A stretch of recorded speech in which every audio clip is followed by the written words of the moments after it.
parents. Welcome to the Mom2Mentor podcast, where this podcast reminds you that you are more than a mom, a nurturer. You are a mentor.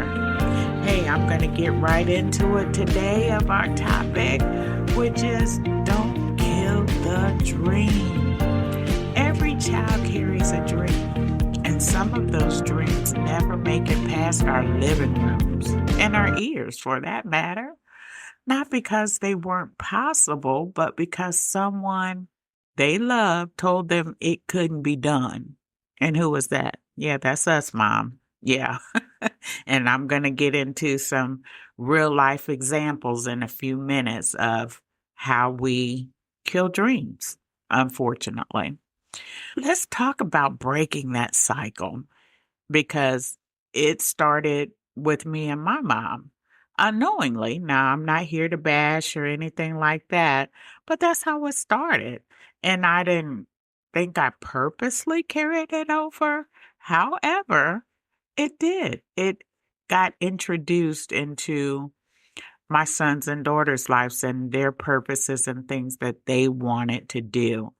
Maybe there was some residuals from what my mom said to me when I told her about my dreams.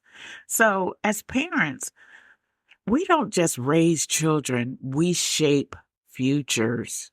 Yeah, I told you, it's more than just making sure they're fed and they have clothes. We have to step up and understand we are their first teacher. And the quickest way to kill a future is to kill a dream. Ouch. And my dream did get killed, and I killed my kids' dreams. Some unknowingly, right? One was due to circumstance, and the other one was I just didn't know any better.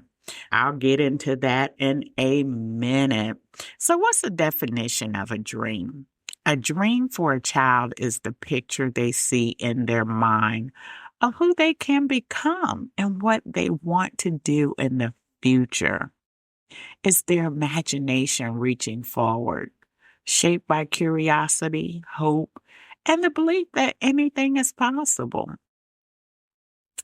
A dream is simply a child's way of saying, this is the direction my heart is pointing right now. Now, this is something you may or may not know, moms, and maybe some dads. Kids start dreaming about their future long before we realize it. By age 3, they're already imagining who they might become. A hero, a helper, a creator, a leader. Back in the day, I used to go through my mom's jewelry box, and put on her jewelry because I'm like, well, if I'm going to be somebody, I need to look like it, right? That is factual that this starts early. And as they grow, those dreams shift and sharpen, but the spark starts early. And every time they share a dream with us, they're really asking, is it safe for me to believe in this?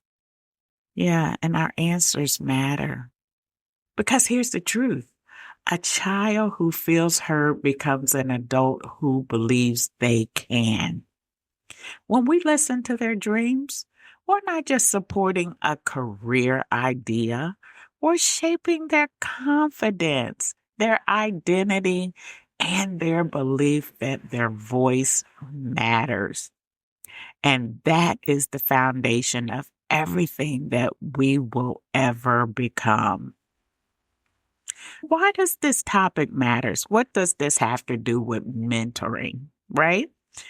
Children form identity through imagination and possibility. Dreams are often the first place they express who they think they can become.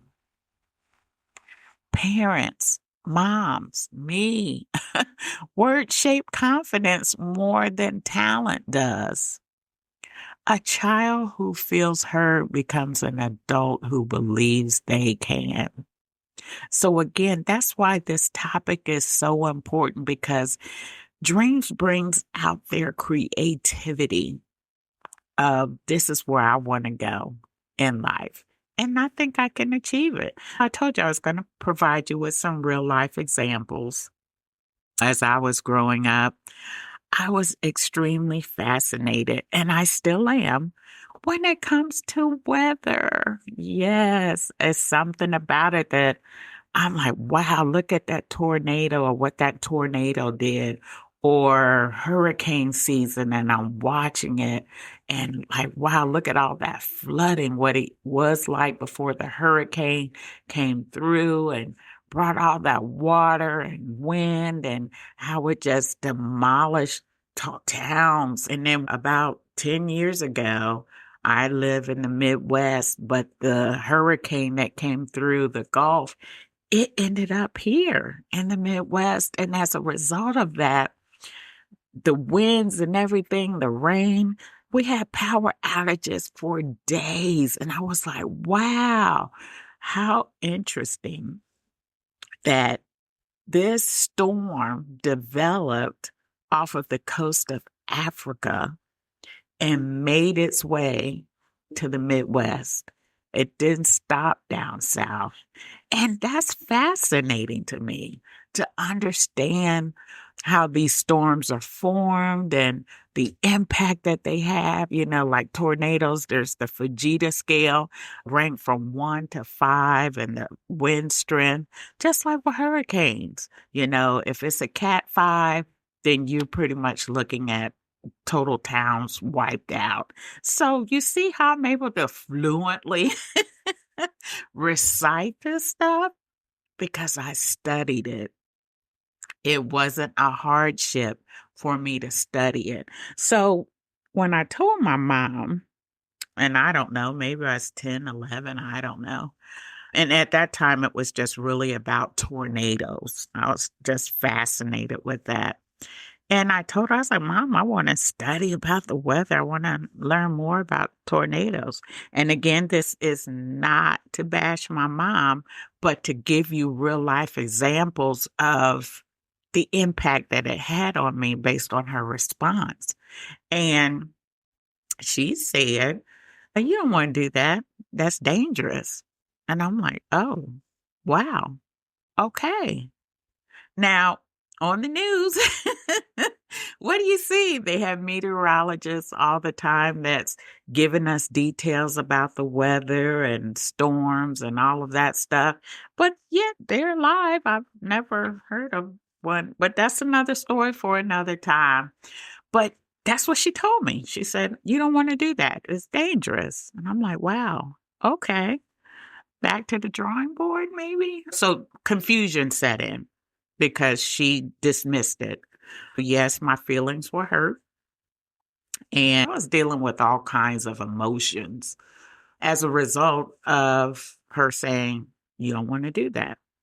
Let's move this forward as it relates to my kids.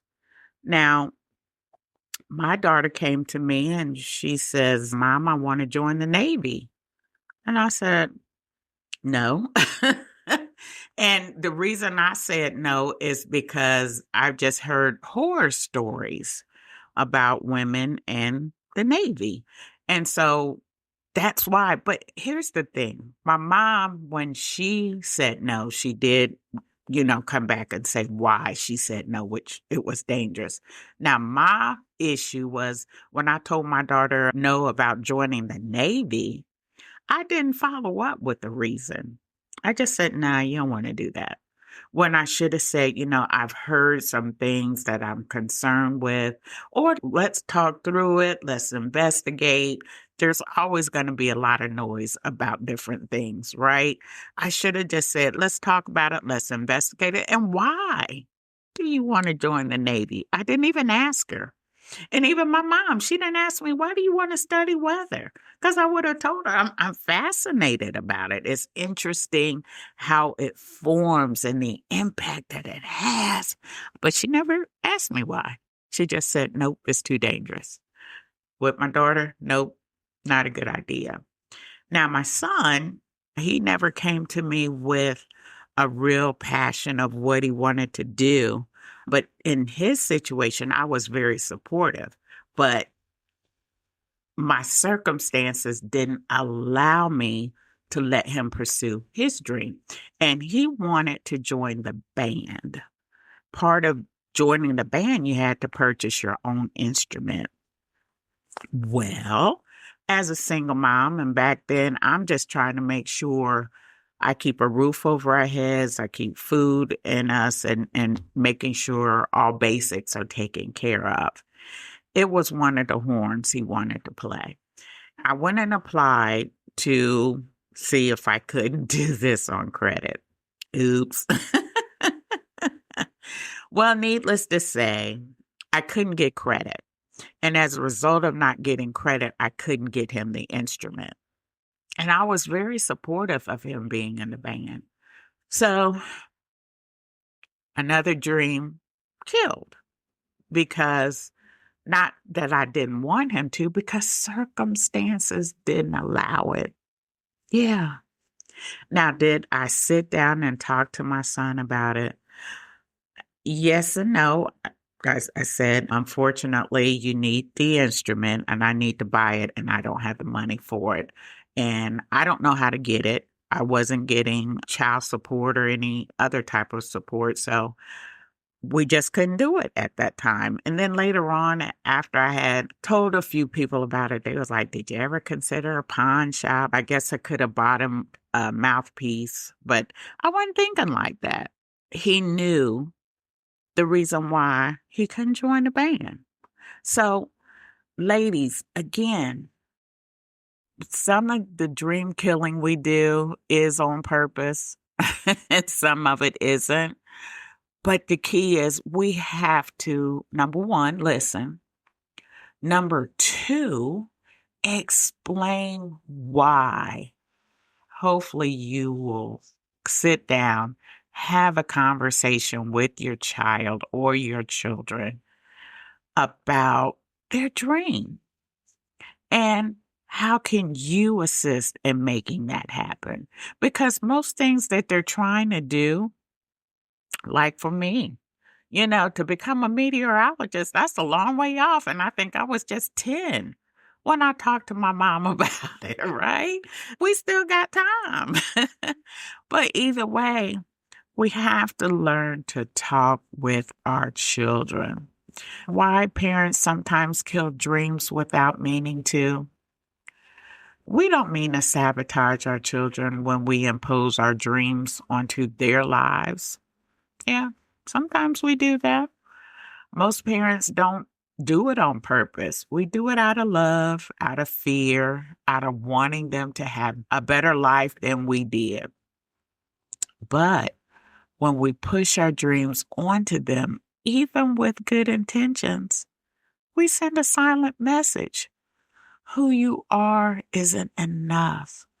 Be who I need you to be. Yeah. And so subconsciously, that could be why we're killing their dreams, because it doesn't align with who we think they should be. Mm-hmm. All right, moms, and maybe some dads. Kids don't need us to script their future. They need us to support their future. You ask questions. You get curious instead of correcting. Again, a simple, why do you want to do that? Let them explore without pressure. My mom could say, hey, go get you a couple of encyclopedias. And I know, I hear you say encyclopedias. But that's what it was like when I was growing up. Or let's watch the news together. Let's watch the weather person as they deliver the daily weather report. Something to really get me motivated and really understand it more, because things can change. Maybe it really isn't what I wanted to do. Well, I knew I didn't want to do daily updates, but when it came to those catastrophic weather events, I was just fascinated by it. Again, allow your child to change their mind. It's a part of growth. Maybe they just experienced a little something, said, this is the direction I want to go in. And in reality, once they do a deeper dive, yeah, I don't want to do that. That is absolutely fair, but you have got to give them that flexibility to go in and change their mind. Sometimes kids change their minds every week, and that's okay. That's part of discovering who they are. Our role isn't to lock them into one path. Our role, Mom, is to keep the door open long enough for them to walk through it with courage. So today, I want to challenge every parent listening. Before you say, that doesn't make sense, or you can't do that, pause, ask questions, get curious, let them dream out loud. You might be surprised by what grows when you stop shutting it down. All right, ladies, I want you to remember this. Every child carries a dream, and it may not look like yours, sound like yours, or fit the path you imagine, but it's theirs. And when you listen, when you support, and when we speak life instead of limits, we give them that dream room to grow. Our children don't need us to design their future. They need us to believe in their future. So this week, slow down, pay attention, ask questions, celebrate what lights them up. And if you feel yourself slipping into fear or control, pause and remind yourself, my job is not to shape the dream. My job is to shape the confidence behind it. Yeah. All right, ladies. I know today's episode was a little longer than normal, but take it away. Don't kill the dream. Understand the dream. Yeah. Ask questions. And then if it has to be a no, then follow up that no with an explanation. And your child will respect you for that, because otherwise they're going to carry this grudge for a long time. And if you were impressed, encouraged by this episode, you know what to do. Tell another mom, tell another parent. This is extremely important to your child's development. Yes, as a mentor, this is what you do. This is what we do. Yeah, we don't sabotage our kids. We understand what their concern is and ask questions. I would love to hear from you. Make some comments on how you feel about Don't Kill the Dream episode. And let me know if there's another topic you'd like for me to research and share with others. And if you want to leave me some feedback and you're okay with using your name, I can post that to my website, singlemomsunitedpodcast.com, and share with others out there that may be going through something very similar. And if you have questions, hey, I'm your mentor, Mom. So ask me anything and I'll be happy. If I don't have the answer, I'm going to go find out for you. You have a fabulous day and a marvelous month and a great week.